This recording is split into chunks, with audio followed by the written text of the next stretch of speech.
pertamanya, kalau saudara-saudara ingat, tempoh hari keluar ura-ura kononnya Anwar sudah memiliki sokongan majoriti 113 ahli parlimen. Kemudian ada pula seorang laskar cyber, ini kira orang kuat Najib lah ni. Kononnya bilangan sebenar adalah 113 campur 8, iaitu 8 tu datang dari ahli parlimen UMNO. Dan kita sedia maklum siapa tu Anwar Ibrahim yang memang kemauk nak jadi Perdana Menteri.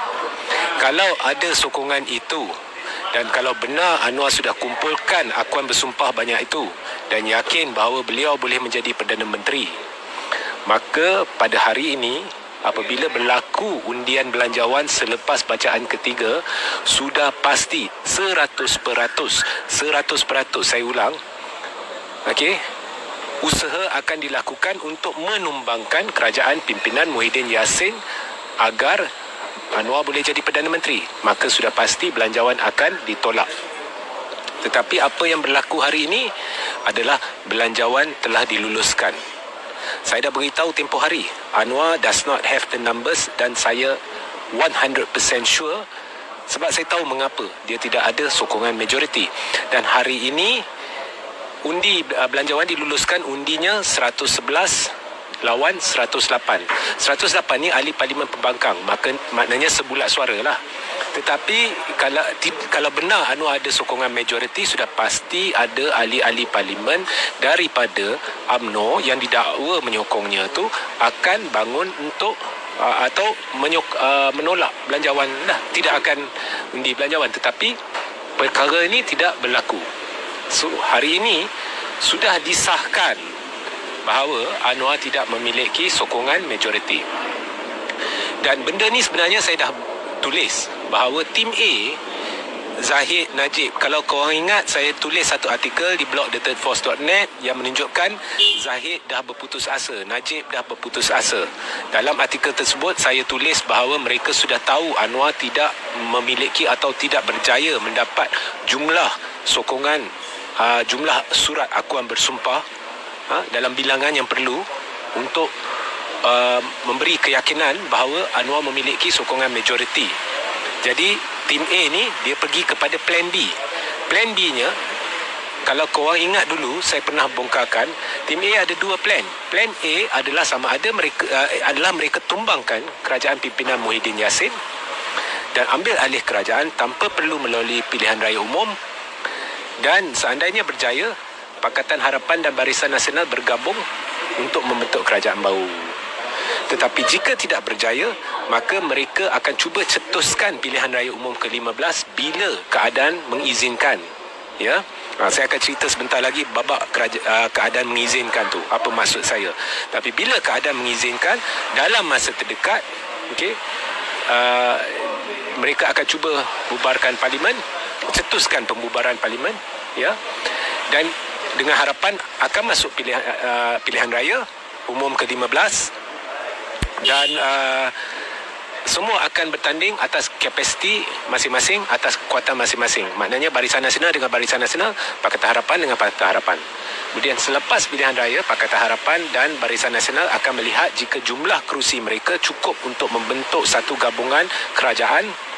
Dan jika perkara itu berlaku, perjanjian dah dibuat bahawasanya Anwar akan dicalonkan sebagai calon Perdana Menteri. Ini yang saya beritahu. Jadi hari ini sudah terbukti bahawa apa yang saya katakan benar, iaitu Zahid dan Najib memang dah tahu Anwar tidak memiliki sokongan majoriti. Sebabnya kalau Anwar dah berjaya kumpulkan jumlah akuan surat akuan bersumpah 113 campur 8 kononnya tu, Najib, Zahid semuanya akan berdiri, akan tolak belanjawan. Ya, minta maaf, bukan berdiri, akan tolak belanjawan bersama dengan pembangkang. Okey. So Anwar does not have the majority.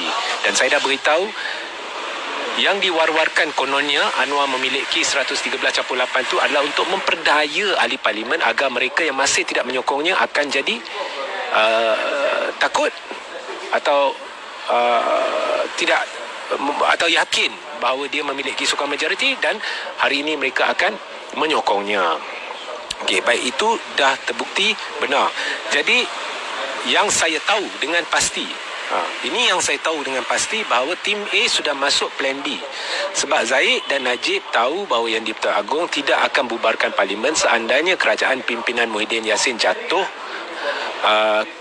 Tidak akan bubarkan parlimen dalam masa terdekat, melainkan angka COVID tu jatuh kepada 2 digit atau kecil lah. Okay?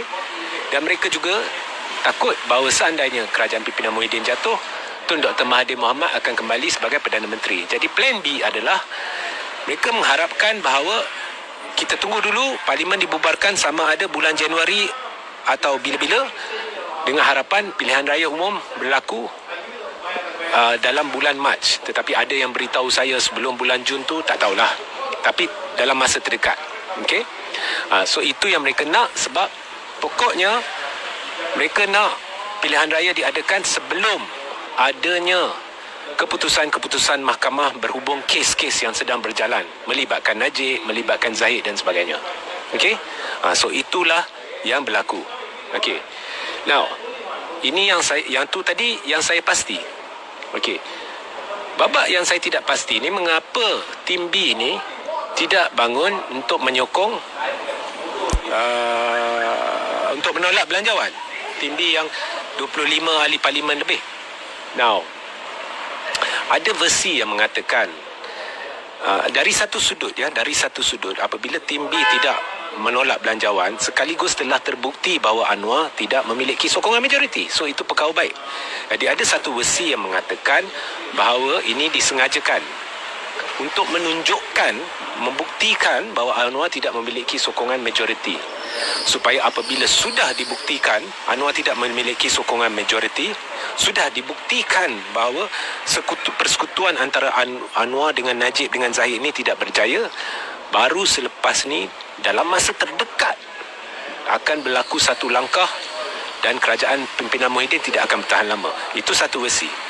Satu lagi versi yang menyatakan bahawa dua-dua sumber ni saya percayalah, tapi itu yang saya confuse sebab ada dua versi.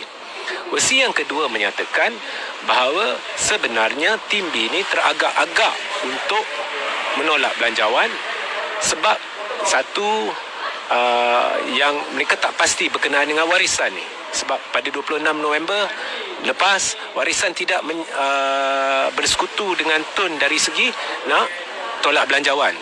Okey. Nombor dua, mereka merasakan oleh kerana kemungkinan besar pilihan raya akan berlaku dekat, maka lebih baik mereka tunggu parlimen dibubarkan sebelum mereka bersekutu dengan Blok Bebas Kuasa Ketiga. Jadi mana satu yang benar ni saya belum dapat pastikan. Kalau esok mungkin saya tak live sebab saya ada perjalanan. Jadi tapi apa pun, bila live yang seterusnya, apabila saya sudah dapat satu kepastian, baru saya akan ceritakan. Okay? Tapi ada dua versi. Tapi kedua-dua versi ada logiknya.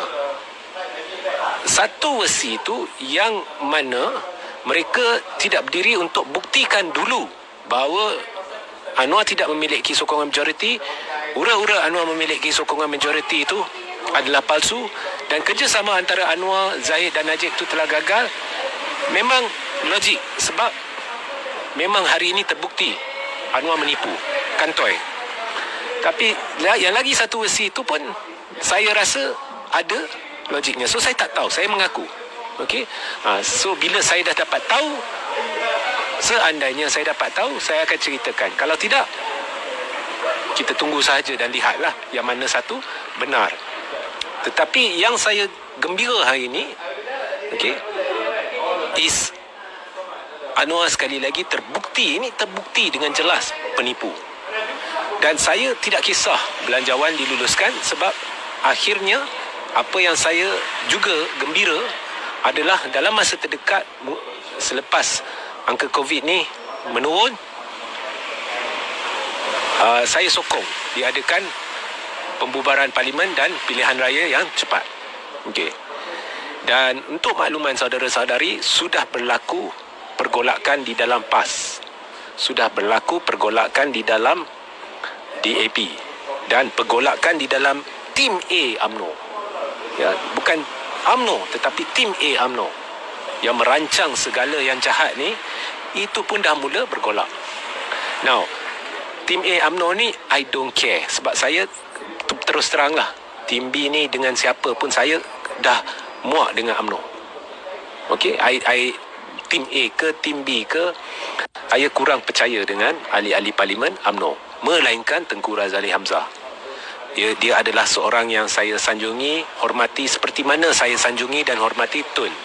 Dan saya amat-amat berharap Tengku Razali Hamzah membuat political statement, political commitment, harapan peribadi saya agar dia keluar dari UMNO dan duduk bersama Tun dalam blok bebas kuasa ketiga. Apapun, ada pergolakan dalam PAS. Yang hari ini berlaku adalah satu kumpulan yang mewakili akar umbi telah menghantar satu memorandum kepada kepimpinan pusat PAS untuk menyeru agar kerjasama PAS dengan PPBM, penyertaan PAS dengan Perikatan Nasional dikaji semula. Dan mereka juga menyentuh kenyataan yang dikeluarkan oleh beberapa individu dalam PAS seperti Taqiyuddin Hassan yang mengelirukan semua, khususnya yang melibatkan isu Perak dan menasihati PAS. Kepimpinan PAS ni berat ni, menasihati akar umbi, menasihati kepimpinan PAS agar merujuk dengan ahli-ahli PAS sebelum membuat satu keputusan yang besar. Dan nampak dah. Tapi apa yang belum dipaparkan, apa yang belum disuarakan, juga terdapat sekumpulan ulama akar umbi PAS yang turut meminta untuk kaji semula bagaimana PAS berurusan dengan UMNO. Okey? Dan kumpulan akar umbi ini pernah ada juga menyentuh berkenaan dengan bendera. Mereka nak tahu PAS ni nak guna logo apa untuk PRU 15. Okey? Semua benda yang saya dah sentuh dari dulu lagi. Benda ni akan jadi isu. Saya dah kata dari dulu lagi. Isu bendera, logo mana yang PAS nak pakai akan jadi isu sebelum PRU 15 akan menggusarkan akar umbi. Siapa yang dah lama dengan saya akan tahu bahawa berpuluh kali saya dah sentuh benda ni. Hari ini akar umbi bersuara dan hantar memorandum kepada kepimpinan. Dia tanya, kita nak guna logo apa?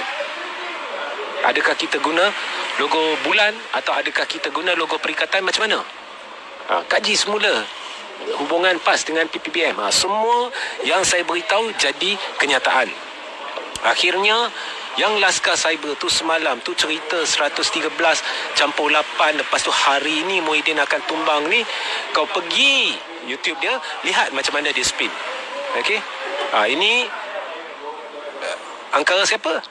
Najib. Okey? Jadi itulah sahaja hari ini saya nak beritahu.